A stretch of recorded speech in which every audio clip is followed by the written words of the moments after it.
কোথায় যাচ্ছিস? বাসর রাতে কেউ বরের ঘর থেকে বের হয়, কথাটা কর্ণপাত হতেই হিয়া নিজের জায়গায় স্থির হয়ে দাঁড়িয়ে পড়ল।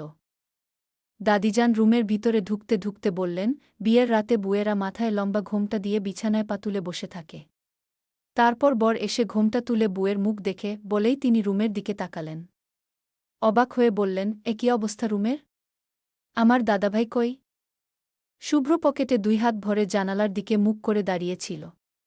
দাদিজানের কণ্ঠস্বর শুনে সে পিছনে ফিরল।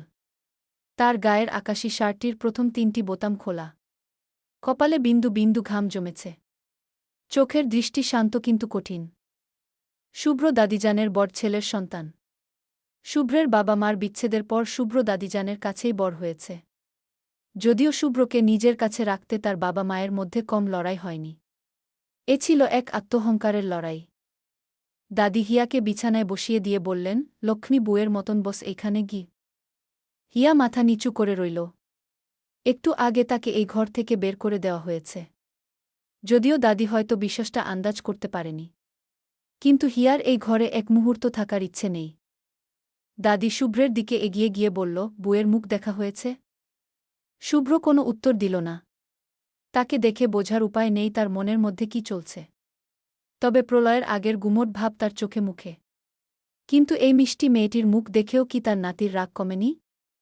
শুভ্রকে চুপ থাকতে দেখে দাদি নিজের হাতে থাকা গয়নার একটি বক্স শুভ্রের হাতে তুলে দিলেন। তারপর নরম সুরে বললেন, আমার উপর তোমার রাগ হয়েছে? না জেনে শুধু বাইরের মানুষের কথায় কাউকে অবিশ্বাস করতে হয় না। ও জাহানারার মেয়ে, এমন কাজ ও কোনোদিন করবে না গি। শুভ্র একটা ছোট্ট শ্বাস ফেলল। তারপর হাতে থাকা বক্সের দিকে তাকাল। দাদি মলিন কণ্ঠে আবার বললেন, এটা তোমার দাদাজান আমাকে বিয়ের রাতে মুখ দেখে দিয়েছিল। এটা তুমি তোমার বুকে পরিয়ে দিও। যেন আমি মরে গেলেও এই উপহারের অয়ত্ন না হয়। শুভ্র কোনো উত্তর দিল না। স্বভাবত শুভ্র বদমেজাজি হলেও দাদির কথার উপরে সে কথা বলে না। তবে অভিমান হলে সেটা আলাদা বিষয়। দাদিজান হিয়ার সাথে আরও কিছু কথা বলে রুম থেকে বেরিয়ে গেলেন। হিয়া মূর্তির মতন বিছানায় বসে আছে। বারবার হাত কচলে যাচ্ছে। শুভ্রের দিকে তাকানোর সাহস তার নেই। লোকটা এইবার তাকে কি করবে কে জানে? শুভ্র হাতে থাকা গয়নার বক্সটি টেবিলের উপর রাখল, তারপর নিজের শার্টের বাকি বোতাম খুলতে খুলতে নির্লিপ্ত কণ্ঠে বলল, তাহলে আজ তোমার সাথে বাসর করতে হবে? কথাটা শোনামাত্র হিয়ার গা শিউরে উঠল। সে আজ চোখে একবার শুভ্রের দিকে তাকাতেই দেখল তার শার্ট খোলা। হিয়ার দম আটকে এল। এটা প্রথম নাকি বাসর রাতেরও এক্সপিরিয়েন্স আছে তোমার? বলতে বলতে শুভ্র শার্ট খুলে বিছানার দিকে ছুড়ে মারল। ইচ্ছাকৃত নাকি অনিচ্ছাকৃত বোঝা মুশকিল, কিন্তু শার্টটি হিয়ার মুখে এসে পড়ল। হিয়া সাথে সাথে চোখ বন্ধ করে ফেলল। শুভ্রের প্রতিটা কথা তার গায়ে সূচের মতন বিঁধছে। রাগ ও ক্ষোভে তার চোয়াল শক্ত হয়ে উঠল। মুখের সামনে থেকে শার্টটা সরাতেই শুভ্রের শরীরের ঘ্রাণ তার নাকে এল। এক মুহূর্তের জন্যে সে গন্ধ ভীষণ চেনা মনে হল। কিন্তু হিয়ার মস্তিষ্ক তখন তীব্র রাগ ও জেদের সাময়িক অনুভূতির সামনে এ বিশ্বাসটা অতি নগণ্য করে তুলেছে। হিয়া দাঁতে দাঁত চিপে শুভ্রের দিকে এক পলক তাকাল। শুভ্রের প্রকাণ্ড কাঁধ ও পেশি দেখে হিয়া সাথে সাথে চোখ সরিয়ে নিল। লোকটার দিকে বেশিক্ষণ তাকিয়ে থাকার সাহস তার নেই। এটাও বুঝে গেল এই বলিষ্ঠ লোকটার সাথে সে পারবে না। মনে হচ্ছে রাগের মাথায় মারাত্মক কিছু করে ফেলবে। শুভ্রকে প্যান্টের বেল্ট খুলতে দেখে হিয়ার পিলে চমকে উঠল। লোকটা কি সত্যি সত্যি তার সাথে বাসর করবে? আশ্চর্য! নার্ভাস হয়ে হিয়া আস্তে করে বিছানা থেকে উঠে দাঁড়াতেই শুভ্র খপ করে হিয়ার বাহু ধরে ফেলল। হিয়া একটা ঢোক গিলে তাকাল। শুভ্রের কঠিনের দৃষ্টির সাথে তার দৃষ্টি মিল। বিচলিত হয়ে সে সাথে সাথে নিজেকে ছাড়িয়ে নেওয়ার চেষ্টা করতেই শুভ্র তার বাঁধন আরও শক্ত করে বলল, কোথায় পালাচ্ছ? পালানোর সুযোগ একটু আগে দিয়েছিলাম। এখন আর সে সুযোগ নেই গু। শুভ্রের কথার গাম্ভীর্য বুঝতে পেরে হিয়ার সমস্ত শরীরে এক শীতল শিহরণ বয়ে গেল। কোনো কিছু বুঝে ওঠার আগেই শুভ্র এক টানে হিয়ার পিঠে থাকা ব্লাউজের ফিতে ছিঁড়ে ফেলল। শুভ্রের এমন উদ্ধত আচরণে হিয়া হতবাক হয়ে তাকাল, তার শরীর কাঁপছে, নিঃশ্বাস যেন গলার কাছে আটকে আছে। শুভ্র এক দৃষ্টিতে মেয়েটির দিকে তাকিয়ে আছে। এত কিছু হওয়ার পরেও মেয়েটির মুখে একটি শব্দ ফুটল না। শুভ্রের জেদ আরও বাড়ল। শুভ্র শান্ত কিন্তু কঠিন চোখে বলল, কি আতকে উঠেছ কেন? তোমার মতন মেয়ের তো এইসবে অভ্যস্ত থাকার কথা গু। হিয়া এইবার কঠিন চোখে তাকাল। তারপর রাগে কম্পিত কণ্ঠে বলল, আমার মতন মেয়ে মানে? কি বলতে চাইছেন আপনি? বলা শেষ করেই নিজের কাঁধের ব্লাউজের এক অংশ চেপে ধরল। শুভ্র ভ্রু তুলে বলল, বাহ, তুমি আবার কথাও বলতে পারো, বলেই শুভ্র হাত আরও বেপরোয়া হয়ে উঠল। এক টানে সে হিয়ার মাথার উপর থাকা ওড়নায় সরিয়ে বলল, তোমার মতন মেয়ে বলতে তুমি যেমন সেই রকমই বুঝিয়েছি গু। হিয়া তাৎক্ষণিক ছিটকে সরে গেল। দুই হাতে নিজের বাহু শক্ত করে ধরে নিজের গায়ের কাপড় ঠিক করল। শুভ্র একটা তপ্ত নিঃশ্বাস ফেলে হিয়ার দিকে আরও এগিয়ে আসতে লাগল। হিয়া ব্যর্থ দৃষ্টিতে তাকাল। যে করেই হোক তাকে এই রুম থেকে বের হতে হবে। কিন্তু কোথায় যাবে? ভাবতে ভাবতে হিয়ার চোখ গেল রুমের পাশে থাকা বিরাট বারান্দার দিকে। হিয়া একটা ঢোক গিলে শুভ্রের দিকে তাকাল। শুভ্র তার একদম সামনে দাঁড়িয়ে। হিয়া উপায় না পেয়ে এদিক সেদিক তাকাতে লাগল। তারপর চোখ গেল বিছানার পাশে রাখা দুধের গ্লাসের দিকে। হিয়ার মাথা কাজ করল না। সে নির্দ্বিধায় হাত বাড়িয়ে গ্লাসটা নিয়ে শুভ্রের মুখে ছুঁড়ে মারল। ঘটনাটি ঘটল সেকেন্ডের মাথায়। শুভ্র জায়গায় স্থির হয়ে চোখ মুখ কুঁচকে ফেলল। এই সুযোগে হিয়া শুভ্রের হাতের নিচে দিয়ে বেরিয়ে সোজা বারান্দায় চলে গেল। তারপর ভিতর থেকে বারান্দার দরজা আটকে দিয়ে একটা বড় নিঃশ্বাস ফেলল। কিন্তু কাজটা সে কি করল? লোকটা হাতের কাছে পেলে নিশ্চয়ই তাকে কাঁচা গিলে খাবে। হিয়া এক পলক নিজের ব্লাউজের দিকে তাকাল। তারপর মনে মনে বলল, অমানুষ। শুভ্র হতভম্ব হয়ে দাঁড়িয়ে আছে। মেয়েটা এমন দুঃসাহস দেখাবে এটা সে আশা করেনি। ফ্রেশ হয়ে তোয়ালে দিয়ে মুখ মুছতে মুছতে সে বারান্দার বন্ধ দরজাটার দিকে তাকাল। কিছুক্ষণ যেতেই তার ভিতরের ক্রোধ যেন কিছুটা কমতে শুরু করল। কিন্তু মেয়েটার উপর তার রাগ কমছে না। শুভ্র দাদির সাথে বিয়ে অ্যাটেন্ড করতে গিয়েছিল। সাধারণত এরকম অনুষ্ঠানে শুভ্রকে দেখা যায় না। শুধু দাদির কথা রাখতে সে সেখানে উপস্থিত হয়। কিন্তু কবুল বলার আগে ঝামেলা শুরু হল। বর উত্তেজিত হয়ে বলল, এই মেয়ে দুশ্চরিত্রা। আমাকে ধোঁকা দিয়ে আড়ালে অন্য ছেলের সাথে সম্পর্ক চালিয়ে গেছে গি। ব্যাস এইটুকু বলতেই হইচই শুরু হল। দুই পক্ষের কথা কাটাকাটি ফলস্বরূপ বিয়ে বাড়ি থেকে বরপক্ষের প্রস্থান। সেই মুহূর্তে দাদি আদেশ করলেন, এই মেয়েকে তার নাতবু চাই। কেন? কারণ মেয়েটির মা নাকি দাদিকে ঘৃণা করে গেছেন। তাই বলে এমন একটা দুশ্চরিত্র মেয়ে কিনা শুভ্রনীল আহমেদের বউ।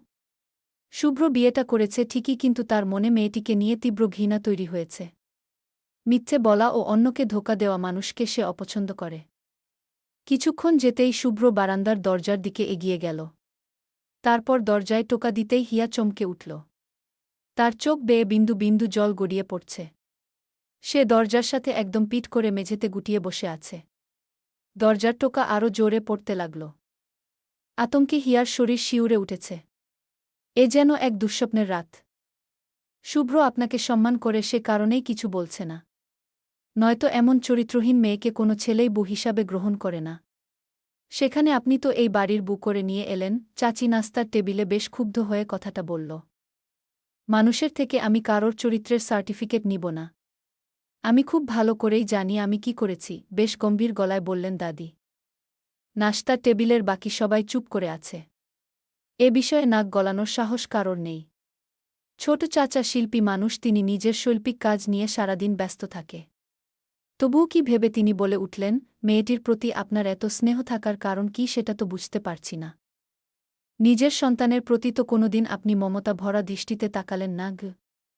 ছোট চাচা কথাটা বলেই হো হো করে হাসলেন। কিন্তু তার এই রসিকতায় কারোর হাসি এল না।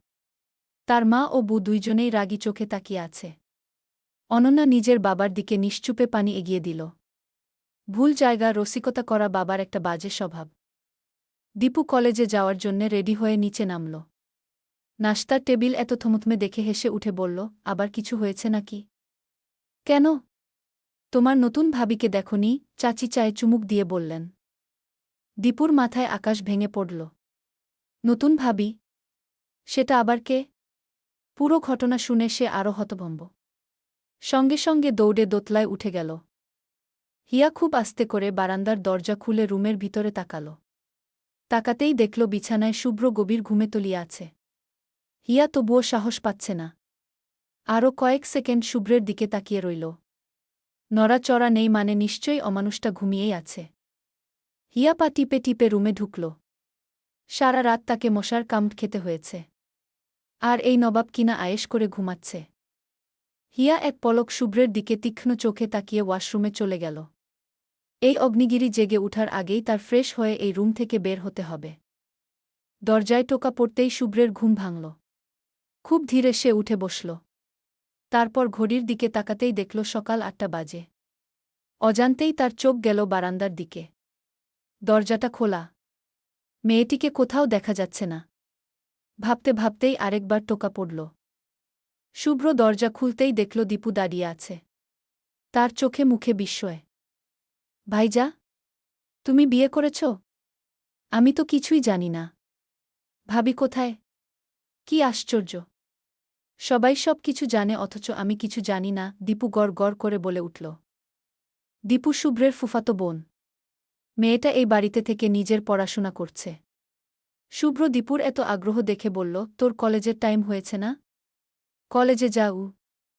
ভাবিকে ডাকো তো। দেখে যাই বলেই দীপু রুমের মধ্যে উকি দিল।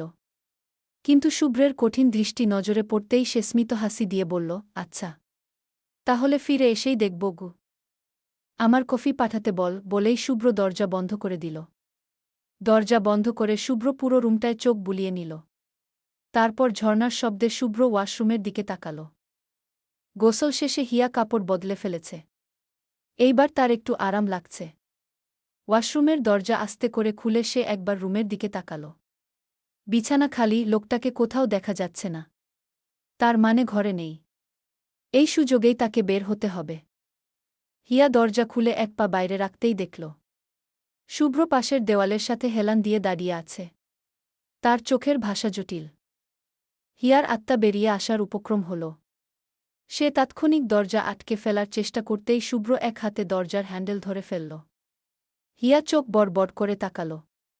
নিজের সব শক্তি দিয়েও সে দরজা আটকে রাখতে পারছে না। শুভ্র মেয়েটার এমন ব্যতিব্যস্ত আচরণ দেখে ভ্রু কুঁচকে তাকাল, তারপর শান্ত কিন্তু থমথমে গলায় বলল, তুমি নিজে বাইরে আসবে নাকি আমি ভিতরে আসব? হিয়া শক্তির লড়াই ছেড়ে থমকে তাকাল। ভিতরে আসবে মানে কি? এই সুযোগে শুভ্র দরজার উপর নিজের সম্পূর্ণ কর্তৃত্ব খাটিয়ে সেটি খুলে ফেল। হিয়া মূর্তির মতন দাঁড়িয়ে আছে, যেন সে কোনো আসামি। এখন তার আত্মসমর্পণ করার সময়। শুভ্র কঠিন ইশারায় হিয়াকে বাইরে আসতে বলল। হিয়া ধীর পায়ে ওয়াশরুমের বাইরে এসে দাঁড়াল।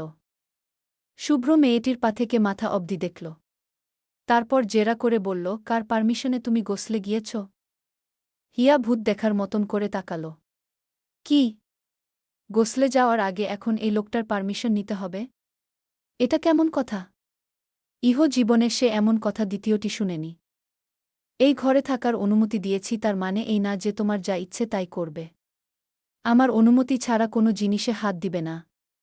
আর ওয়াশরুম ব্যবহারের ক্ষেত্রে এটা পরিষ্কার পরিচ্ছন্ন রাখার দায়িত্ব নিতে হবে। নোংরা কোনো কিছুই আমি পছন্দ করি না। বলেই শুভ্র হিয়ার দিকে তাকাল।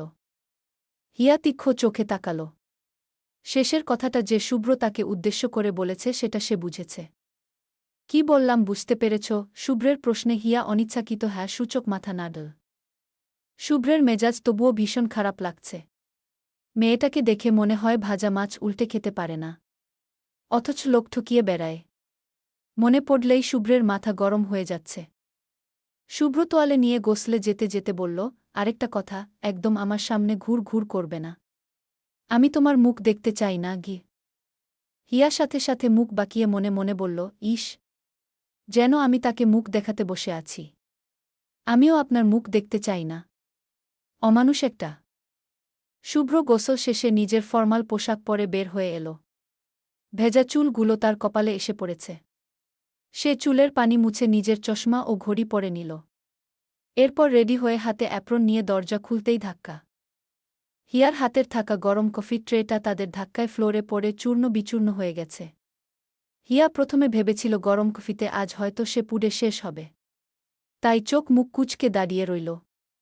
কিন্তু কাঁচ ভাঙার শব্দে হিয়া চোখ বড় করে তাকাল। তারপর যা দেখল তাতে তার প্রাণ বেরিয়ে আসার উপক্রম হল। কফির ছিটে গিয়ে পড়েছে শুভ্রের সাদা অ্যাপ্রনে। আশ্চর্য! চশমা পরেও কি লোকটা চোখে কম দেখে? জবলজান্ত একটা মানুষকে দেখতে পেল না? হিয়া মলিন চোখে তাকাল। এই লোক এইবার তাকে তুলে না আছাড় দেয়। এর চেয়ে কফি তার গায়ে পড়লেও শান্তি ছিল। এমন বিপদে কেন তাকেই বারবার পড়তে হয়? সে তো নিচেই যাচ্ছিল। রহিমা খালা তাকে সিঁড়িতে দেখে কফির ট্রে ধরিয়ে দিয়ে বলল, বুমা সাহেবরে কফিটা দিয়ে দিও। আমি চুলায় রান্না বসায় আসছি বলেই তিনি দিলেন দৌড়। অথচ লোকটা বলেছে তার মুখ দেখতে চায় না। হিয়া একটা ঢোক গিলে শুভ্রের দিকে তাকাল। শুভ্রের কঠিন চোখে তাকিয়ে আছে। তার নাক দিয়ে যেন গরম কফির মতন ধোঁয়া বের হচ্ছে। যেন মুখটা খুললেই ড্রাকুলার মতন তাকে জ্বালিয়ে দিবে। শুভ্র কিছু বলার আগেই সিঁড়ি দিয়ে চাচিকে উপর উঠতে দেখল। তারপর দাঁতে দাঁত চিপে হিয়ার হাত শক্ত করে ধরল। হিয়া দ্বিতীয়বারের মতন আটকে উঠল। এবার কি হবে? চাচি কাচ ভাঙার শব্দে উপরে উঠেছিল। কিন্তু হিয়াকে শুভ্রের এইভাবে টেনে নিজের রুমের ভিতরে নিয়ে যেতে দেখে তিনি মুখ হা করে তাকিয়ে রইল। এই মেয়ে তো বিরাট জাদুকারিনী। এক রাতে শুভ্রের মতন বদরাগী ছেলেকে এমন বু পাগল করেছে যে এক মুহূর্ত বুকে ছাড়া তার চলছে না। যে কিনা ঘড়ির আগে ছুটে সে কিনা ক্লাসে না গিয়ে বুকে নিয়ে রুমে ঢুকে পড়ল। এদিনও তাকে দেখতে হল। প্রেমের বিয়েতেও তো মানুষ এত রুমে যায় না। ছি! কি লজ্জা! কি লজ্জা! তুমি ইচ্ছাকৃত এইসব করছো তাই না? দাদিকেও তুমি ব্রেইন ওয়াশ করেছ। সে কারণেই তোমার কোনো দোষ তার চোখে পড়ে না। কি উদ্দেশ্যে এইসব করছ? কঠিন গলায় হিয়ার চোখে চোখ রেখে বলল শুভ্র। হিয়া নিজের হাত ছাড়িয়ে নিয়ে ব্যস্ত হয়ে উঠল। লোকটা এমনভাবে চেপে ধরেছ যে হিয়া আর্তনাদ করে উঠল। তারপর নিচু গলায় বলল, আমি ইচ্ছে করে করিনি। ছাড়ুন। আমার ব্যথা লাগছে। শুভ্র ছাড়ল না, উল্টে আরও কর্তৃত্ব খাটিয়ে বলল, ইচ্ছে করে করনি? কেন? তুমি অন্ধ? চোখে দেখতে পাও না? বলেই শুভ্র হিয়ার হাত পিছনে নিয়ে লক করে ফেলল। তারপর অন্য হাতে হিয়ার কোমর ধরতেই হিয়া আটকে উঠল। অচিরেই তার বুকের ভিতর অস্থিরতায় ভরে উঠল। হিয়া নিজের সর্বশক্তি দিয়ে শুভ্রকে দূরে ঠেলতে গিয়েও পারল না। হঠাৎ এত ঘনিষ্ঠতা সে ঘাবড়ে গেল। তবুও নিজের দুর্বলতা না দেখিয়ে সাহস করে বলল, আমি না হয় অন্ধ। আপনি চোখে দেখতে পাননি? তোমার এই রূপ দাদি দেখেছে? দাদির সামনে তো ভালোই অভিনয় করতে পারো। শুভ্র তাচ্ছিলের সাথে বলল। হিয়া দাঁতে দাঁত চিপে তাকাল। লোকটার যা ইচ্ছে তাই বলে যাচ্ছে। কফির মগ নিচে না পড়ে লোকটার মাথায় পড়লে ভালো হতো। হিয়ার আগে ফুঁসতে ফুঁসতে শুভ্রের হাতে থাকা আপরণ ধরে বলল, আমার কারণে আপনার কাপড় নোংরা হয়েছে? দিন। আমি পরিষ্কার করে দিচ্ছি গু। শুভ্র টান দিয়ে নিজের অ্যাপ্রন নিয়ে বলল, তোমাকে না বলেছি আমার কোনো জিনিসে হাত দিবে না? বাকিটা বলার আগেই শুভ্র জগ ভর্তি পানি হিয়ার মাথায় ঢেলে দিল। মুহূর্তে হিয়া ভিজে একাকার হয়ে গেল। হিয়া বিস্ময়ের চরম পর্যায়ে পৌঁছে গেল। শুভ্র তাকে হতবাক করে দিয়ে বলল, তুমি বরং নিজেকে পরিষ্কার করো। আর দ্বিতীয়বার এমন সাহস দেখাবে না আগি। কথাটা শেষ করতেই এক ঝটকায় হিয়াকে দূরে ঠেলে দিল। তারপর ঘর থেকে বের হয়ে গেল হনহনিয়ে। হিয়া হতভম্ব হয়ে দাঁড়িয়ে আছে। এমন বদরাগী ও জেদি পুরুষমানুষ সে এই জীবনে দেখেনি। দয়া মায়া বলতে কিচ্ছু নেই লোকটার ভিতরে। হিয়ার আগে ফুঁসতে লাগল। আর একবার লোকটা অসভ্যতামি করেছে তো তাকে দেখে নিবে। অমানুষ একটা। ছোট চাচা সোফার রুমে বসে পত্রিকা পড়ছিলেন। এর মাঝে দেখলেন শুভ্র নাস্তা না করেই হনহনিয়ে বাড়ি থেকে বের হয়ে যাচ্ছে। শুভ্রের এমন অগ্নিমূর্তি দেখে তিনি পত্রিকা বন্ধ করে তাকালেন। রান্নাঘর থেকে চাচিও তাকিয়ে আছেন। কিন্তু তিনি অগ্নিমূর্তি রূপের চেয়েও শুভ্রের গায়ে থাকা বিন্দু বিন্দু ঘাম বেশি খেয়াল করলেন। ব্যাপারটা কি হল? বাসর রাত শেষে কোথায় প্রফুল্ল হয়ে নিচে নামবে সেটা না করে এমন রেগে হয়ে বের হয়ে গেল কেন? ছোট চাচা ভাবুক সুরে বলতেই চাচি কঠিন চোখে তাকাল। তারপর বললেন, তুমি গিয়ে জিজ্ঞেস করে এসো বলেই তিনি রান্না মনোযোগ দিলেন। হিয়া দ্বিতীয়বার গোসল সেরে রুম থেকে বের হল। শুভ্রের ঘরটায় তার দম বন্ধ হয়ে আসে। কখন কী অঘটন ঘটবে, পরের সব দোষ হবে তার। নিচে নামার সময় অননার সাথে হিয়ার দেখা হল। অননা এগিয়ে এসে বলল, দেরি করে ফেলেছ। নাশতার টেবিলে তোমাদের আরও আগে ডাকা হয়েছে গি। হিয়া কিছুটা অপ্রস্তুত হয়ে তাকাল। কি বলবে সে কিছু বুঝতে পারল না। অনন্যা ফিক করে হেসে বলল, কিন্তু নতুন বউ বলে পার পেয়ে গেলে। এবার জলদি চলো, নাশতা করবে গু। না, ইচ্ছে করছে না, হিয়া নিচু গলায় বলল। তুমি কি চাও আমি দাদিজানের বকা শুনি? চুপচাপ চলো। অননা শাসন করতেই হিয়া রাজি হল। অননা ও হিয়া কথা বলতে বলতে নিচে নামছিল, তখন রহিমা খালাকে হিয়ার পা থেকে মাথা অবধি অদ্ভুতভাবে তাকিয়ে থাকতে দেখল। তারপর নাশতার টেবিলে বসতেই দেখল রান্নাঘর থেকে শুভ্রের ছোট চাচি কেমন এক সন্দেহের দৃষ্টিতে তাকিয়ে আছেন। হিয়া একটু অপ্রস্তুত হয়ে গেল। এরা কি কোনোভাবে রুমের ভিতরে ঘটনা জেনে গেছে? কিন্তু এরা জানবে কি করে? তাহলে এইভাবে তাকিয়ে আছে কেন? হিয়া চাচির দিকে তাকিয়ে সৌজন্যে মুলুক হাসতেই চাচি আরও কঠিন চোখে তাকাল। একই অবস্থা। এই মহিলা দেখি ওই লোকটার মতন তার দিকে দৃষ্টিতে তাকিয়ে আছেন।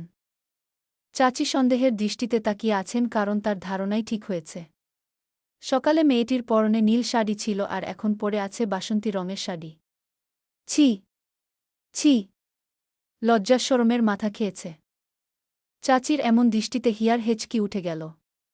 সে হাত বাড়িয়ে পানির গ্লাস নিতেই ছোট চাচা এসে একপাশের চেয়ারে বসে বললেন, কেমন লাগছে এই বাড়িতে?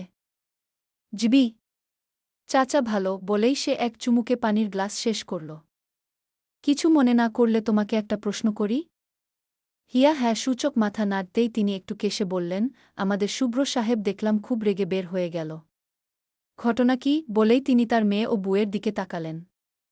তারা দুজনেই কঠিন চোখে তাকিয়ে আছে, যেন প্রশ্নটা করে তিনি কোনো মারাত্মক ভুল করে ফেলেছেন। হিয়া মলিন চোখে তাকাল। এই প্রশ্নের জবাবে সে কি বলবে? হিয়া একটু দম নিয়ে বলল, কফি বলেই হিয়া থামল। সত্যি বলবে না মিথ্যে বলবে? এইদিকে সবাই মনোযোগ দিয়ে তার দিকেই তাকিয়ে আছে। কফি খেতে গিয়ে ঠোঁট পুড়ে ফেলেছে এক নিঃশ্বাসে বলেই হিয়া দম ফেলল। ছোট চাচা বেশ চিন্তিত হয়ে বললেন, ওহ এই কারণে মেজাজ গরম ছিল। তখনই দাদি নিচে নামল। বিরক্তি নিয়ে ছোট চাচার উদ্দেশ্যে বললেন, মেয়েটাকে শান্তিতে নাস্তা করতে দেত নাফি। যন্ত্রণা করিস না গে। দাদিজানকে নিচে নামতে দেখে হিয়া যেন হাফ ছেড়ে বাঁচল। তারপর সময় যে কিভাবে চলে গেল হিয়া টেরও পেল না। এ বাড়ির সবাই ভীষণ ভালো, শুধু চাচি একটু গম্ভীর প্রকৃতির মানুষ। তবুও তার নিজের বাড়ির মানুষ থেকে ভালো। দেখতে দেখতে রাত বাড়ল। শুভ্র প্রতিদিন রাত ৮টায় বাড়ি ফিরে, মাঝে মাঝে আরও আগে। কিন্তু এখন রাত গড়িয়ে ১২টা। শুভ্র ফিরেনি। তাকে কোলেও পাওয়া যাচ্ছে না। বাড়ির সবাই চিন্তায় শেষ। শুভ্র বাড়ি ফিরল গভীর রাতে। দাদিজানকে অস্থির হতে দেখে ঘুমের ওষুধ দিয়ে ঘুম পাড়িয়ে দেওয়া হয়েছে। বাড়ির সবাই এখন ঘুমে আচ্ছন্ন। কিন্তু হিয়া ঠিকই টের পেয়েছে। সে সারা রাত বারান্দার বিশাল দোলনায় কাটিয়েছে। একা একা বারান্দায় তার ভীষণ ভয় করে। কিন্তু তবুও নিজের আত্মসম্মান বিসর্জন দিয়ে শুভ্রের রুমে যাবে না বলে সিদ্ধান্ত নিয়েছে। হিয়া দোলনার পাশে থাকা বিশাল জানালার পর্দা সরিয়ে আস্তে করে রুমের ভিতরে উকি দিতেই দেখল শুভ্র ফ্রেশ হয়ে বিছানায় বসেছে। চোখে মুখে ক্লান্তির ছাপ। লোকটা তাকে প্রচণ্ড ঘৃণা করে এতে সন্দেহ নেই। অবশ্য মেয়ে মানুষের চরিত্রে দাগ লেগে গেলে মুহূর্তে সে সবার অবজ্ঞার পাত্র হয়ে যায়। শুভ্র বারান্দার বন্ধ দরজার দিকে তাকাতেই হিয়া পর্দা টেনে দিল। সে তার নিয়তি মেনে নিয়েছে। কারোর কাছে এখন আর সে নিজের চরিত্রের সার্টিফিকেট দিতে যায় না। কারণ সে জানে কেউ তাকে বিশ্বাস করবে না। হিয়া একটা দীর্ঘশ্বাস ফেলল। তারপর নিজেকে গুটিয়ে দোলনায় শুয়ে পড়ল। ঘুমে তার চোখ জড়িয়ে এল। তখনই দরজায় টোকা পড়ল। হিয়া হুডমুড়িয়ে উঠে বসল। তারপর অবিশ্বাস নিয়ে দরজার দিকে তাকাল। আবার কি করেছে সে? সে এত রাতে লোকটা দরজা নক করছে কেন? হিয়ার বুকের ভিতরে ধুক ধুক করতেই দরজায় দ্বিতীয়বার টোকা পড়ল। হিয়া ক্রোধ নিয়ে দরজার দিকে তাকাল। যা ইচ্ছে করুক, নক করলেই কি তার দরজা খুলতে হবে? খুলবে না সে। দরজা ভেঙে ফেললে ভেঙে ফেলুক। হিয়া দুই হাত কানে দিয়ে দোলনায় বসে রইল। কিছুক্ষণ পর দরজার টোকা বন্ধ হয়ে গেল। হিয়া কান থেকে হাত নামিয়ে স্বস্তির নিঃশ্বাস ফেলতেই রুমের ভিতর থেকে বারান্দার জানালা সজোরে খুলে ফেল শুভ্র। হিয়া ভূত দেখার মতন করে পিছনে ফিরল। ফিরতেই দেখল শুভ্র খালি গায়ে জানালার সামনে দাঁড়িয়ে আছে। হিয়া সাথে সাথে চোখ সরিয়ে নিল। লোকটার প্রতি তার কোনো দুর্বলতা তৈরি হোক হিয়া সেটা চায় না। কি চাই আপনার? এইভাবে অসভ্যের মতন রাতের বেলায় দরজা নক করছেন কেন? হিয়া তীক্ষ্ণ কণ্ঠে বলল। অসভ্যতামি দেখাতে বাধ্য করো না আমাকে। দরজা খোলো, শুভ্র কঠিন গলায় বলল। তার রুমের এসি হঠাৎ নষ্ট। আজকের এমন গুমোট আবহাওয়া শুভ্রের অস্বস্তি হচ্ছে। যদিও হিয়া সে ব্যাপারে অবগত নয়, তাই সে আতঙ্কের মধ্যে আছে। না, আমি দরজা খুলব না, হিয়া জেদ ধরে বলল। আমার ধৈর্যের পরীক্ষা নিও না। ইউ উইল রিগ্রেট দিস, বলেই শুভ্র বারান্দার দরজায় সজোরে একটা ধাক্কা দিল। যেহেতু দরজা খুলবে না তাই ভেঙে ফেলাই উত্তম। হিয়া এক লাফে দোলনা থেকে নেমে গেল। এহাই, এইবার কি হবে? হিয়ার দরজার সামনে গিয়ে দাঁড়াল। তারপর নিচু গলায় বলল, কি লাগবে আপনার? দরজা খুলতে বলছেন কেন? সেটার কৈফিয়ত আমি তোমাকে দিব না। দরজা খুলো। ডোয়েড নাও। শুভ্রের হুঙ্কারের সাথে সাথে বাইরে মৃদু বজ্রপাত শুরু হল। বজ্রপাতের আওয়াজে হিয়ার ভয় করে। এখন দরজা খুললেও বিপদ, না খুললেও বিপদ। হিয়া উপায় না পেয়ে হার মেনে দরজা খুলল। খুলেই দরজার পিছনে দাঁড়িয়ে পড়ল। শুভ্র তীব্র বিরক্তি নিয়ে তাকাল। দরজা খুলতেই বাতাসের ঝাপটা এসে তার গায়ে লাগল। শুভ্র দরজার ফাঁক দিয়ে হিয়ার দিকে তাকাল। তারপর তাকে সম্পূর্ণ ইগনোর করে বারান্দার দিকে তাকাল। এই বারান্দায় সে খুব একটা আসে না। শুধু নিজের টেলিস্কোপের কারণে আসা হয়।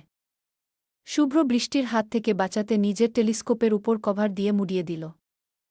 হিয়া দোলনার দুই পা তুলে বসে বসে পুরো বিশ্বাসটা দেখছে। এই সামান্য কাজের জন্য লোকটা বাড়ি মাথায় তুলেছে। অথচ তাকে বললেই সে কাজটা করে দিত। ঝড় এখনো শুরু হয়নি। এদিকে কারেন্ট নেই। এসি নষ্ট।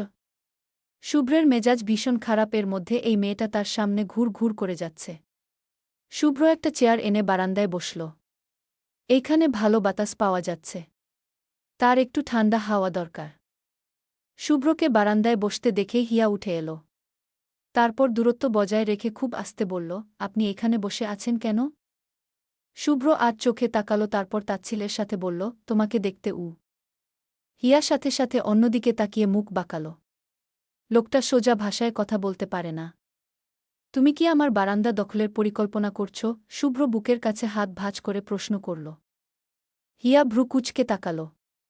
খুব এই বারান্দা দখল করে সে যেন কোটিপতি হয়ে যাবে। এইসব ট্রিক্স খেলে কোনো লাভ নেই। তোমাদের মতন মেয়েদের কি উদ্দেশ্য সেটা আমি ভালো করেই জানি। সো বেটার হবে তুমি নিজে এই ঘর থেকে শিফট হও। শুভ্র শান্ত কিন্তু গম্ভীর গলায় বলল। আপনি কি উদ্দেশ্যের কথা বলছেন? আমার কোনো শখ নেই আপনার সাথে থাকার। দাদির কথা রাখতেই আছি। আপনার এত অসুবিধে হলে আপনি বের করে দিন আমাকে, গড় গড় করে বলল হিয়া। রাগে তার মাথা গরম হয়ে গেছে। শুভ্র চেয়ার থেকে উঠে দাঁড়াল। তারপর হিয়ার একদম সামনে এসে বলল, যাওয়ার হলে তুমি আরও আগেই যেতে পারতে। কে আটকে রেখেছে তোমাকে? আমার ঘর কেন? যেতে হলে এই বাড়ি থেকেই চলে যেতে। এত কিছুর পরেও কিসের লোভে থাকছ সেটা আমি বুঝি না। কথাগুলো হিয়ার বুকে বিঁধল। হিয়া চুপ করে শুভ্রের চোখের দিকে তাকাল। সে চোখে শুধু ঘৃণা আর অবজ্ঞা দেখতে পেল। হিয়ার চোখ ভিজে উঠল। সে সাথে সাথে চোখে নামিয়ে বলল, ঠিক আছে, আমি চলে যাব। আমার কারণে আর আপনাকে বিরক্ত হতে হবে না গি। ততক্ষণে বিদ্যুৎ চলে এল। শুভ্র হিয়ার দিকে তাচ্ছিলের দৃষ্টিতে তাকিয়ে নিজের রুমে চলে গেল। সকালে ঘুম থেকে উঠতে উঠতে শুভ্রের দেরি হল। সে ফ্রেশ হয়ে নিচে নামতেই দেখল নাশতার টেবিলে সবাই। শুভ্র নিজের ডিটক্স ওয়াটার নিতেই দাদি বললেন, কাল ফিরতে এত দেরি হল কেন? আমার কাজ ছিল বলেই শুভ্র চলে যাচ্ছিল। তখনই ছোট চাচা পিছন থেকে ডেকে বললেন, বুমা বলল কাল নাকি কফি খেতে গিয়ে মুখ পুড়ে ফেলেছ। এখন কেমন আছো? অনন্যা ও দীপু একে অপরের মুখ চাওয়াচাওয়ি করছে। শুভ্র ভ্রু কুঁচকে হিয়ার দিকে তাকাল। হিয়া পাশেই দাঁড়িয়েছিল। ছোট চাচার কথায় সে বিষম খেয়ে তাকাল। শুভ্রের দৃষ্টি এড়াতে সে চুপ করে দাদির পাশের চেয়ারে বসে পড়ল। শুভ্র অগ্নি চোখে হিয়ার দিকে এক পলক তাকিয়ে নিজের রুমে চলে গেল। ছোট চাচা অবাক হয়ে বললেন, দিন দিন ছেলেটা কেমন স্বল্পভাষী হয়ে যাচ্ছে। মা, এটা কিন্তু ভীষণ চিন্তার ব্যাপার। দীপু খিলখিল করে বলল, স্বল্পভাষী মানে? দাদাভাই তো সবসময় এমন। তবুও ইদানিং ব্যাপারটা বেড়েছে। ছোট চাচা ভাবুক হয়ে বললেন। দাদি হিয়াকে চুপ করে থাকতে দেখে বললেন, কি হয়েছে তোর? মন খারাপ করছে? বাবার সাথে কথা বলবি? বাবার নাম শুনতেই হিয়া অভিমানী সুরে বলল, না কি, তারপর আস্তে করে উঠে চলে গেল। চাচি রান্নাঘর থেকে বললেন, কেমন বাড়ির মেয়ে এনেছেন?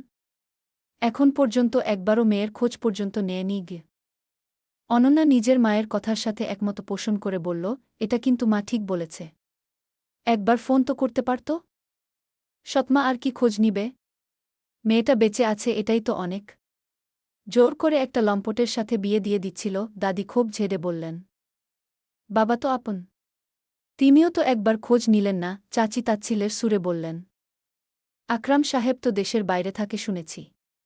তাই হয়তো, ছোট চাচা বললেন। সে একটা অপদার্থ পিতা, বেশ ক্ষোভ নিয়ে বলেলন দাদি।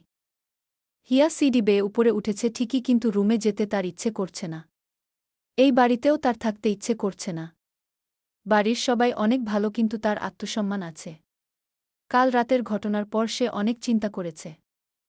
হিয়া সিঁড়ি ঘরে ঘুর ঘুর করছিল। শুভ্রকে অ্যাপ্রন গায়ে নিজের রুম থেকে বের হতে দেখে হিয়া আড়ালে দাঁড়িয়ে পড়ল। লোকটার সামনে পড়ার ইচ্ছে তার নেই। শুভ্র মেডিকেলের উদ্দেশ্যে রওনা দিল। হিয়া দূর থেকে তাকিয়ে রইল। তারপর সিদ্ধান্ত নিল আজই সে এই বাড়ি ছেড়ে চলে যাবে। বিকেলে অনন্যা নিজের হোস্টেলে ফিরে গেল। মেডিকেলের পড়াশোনা সেখানে থেকেই চালিয়ে যাচ্ছে। অনন্যা চলে যাওয়ায় দীপুর মন খারাপ। সে ছোট চাচার সাথে বসে ফুটবল খেলা দেখছে। রাতে শুভ্র ঠিক সময়ে বাড়ি ফিরল। বাড়িটা আজ বেশ শান্ত। হয়তো অনন্যা চলে গেছে তাই। ছোট চাচা ও দীপুর মাঝেই কোনো হইচই নেই। অন্য সময় এরা পুরো বাড়ি মাথায় তুলে ফেলে। শুভ্র নিজের রুমে ঢুকেই একবার চোখ বুলিয়ে নিল। নাহ, মেয়েটি নেই। কারণ তার ঘরটা নিস্তব্ধ হয়ে আছে। মেয়েটা থাকলে সারাক্ষণ তার চুরির শব্দে শুভ্রের মাথা ধরে যায়। শুভ্র গোসল সেরে বেরিয়েছে। আজও বাইরে ঝড় উঠেছে। শুভ্র বিছানায় গা এলিয়ে দিতেই দেখল বালিশের পাশে একটা চিরকুট। শুভ্র হাত বাড়িয়ে সেটা নিল। চিঠিটা আপনার জন্যে না।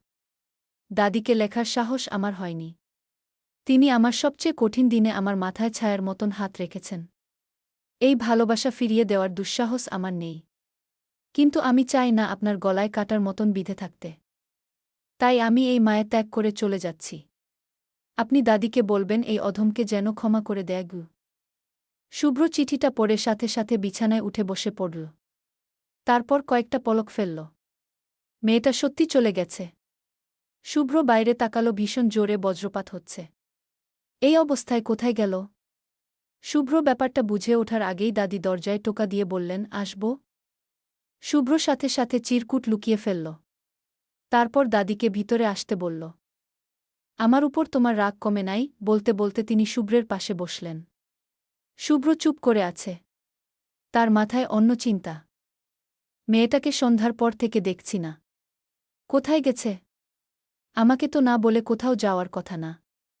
যাবেই বা কোথায়? দাদি আফসোস করে বলল। শেষের কথাটা শোনামাত্র শুভ্র ভ্রু কুঁচকে বলল, কেন? যাওয়ার জায়গা নেই?